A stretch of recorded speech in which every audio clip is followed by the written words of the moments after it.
BYD ስኪል ስታኪንግ ብቻ ላይ አልቆመም። ብዙ ክህሎቶችን በማጣመር መኪና መስራት ተማረ።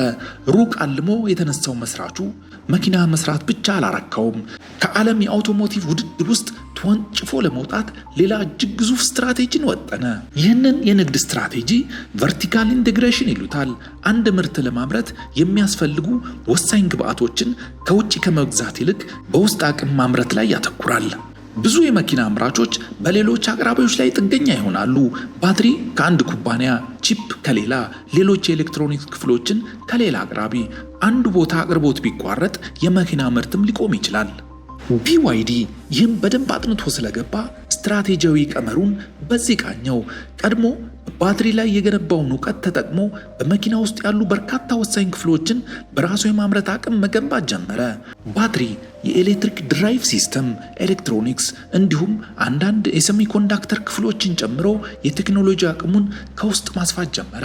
ዓላማው ሁሉንም ነገር ብቻውን ማምረት አልነበረም። ዋናው ግቡ ቁጥጥር ነው። የወጪ ቁጥጥር፣ የቴክኖሎጂ ቁጥጥር፣ የአቅርቦት ሰንሰለት ቁጥጥር እንዲሁም የምርት ፍጥነት ቁጥጥር።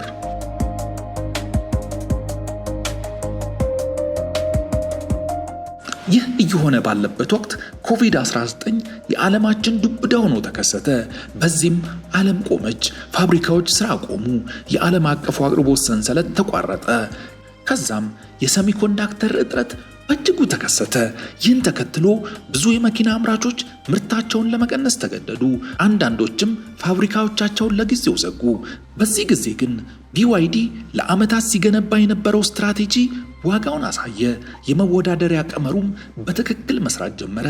ከውጭ አቅራቢዎች ላይ ያለውን ጥገኝነት በአንዳንድ ወሳኝ ክፍሎች ላይ ቀነሰለት።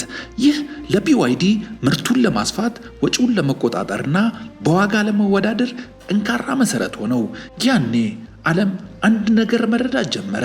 BYD እየገነባ ያለው መኪና ሳይሆን የመኪና ቴክኖሎጂ ስርዓት መሆኑን።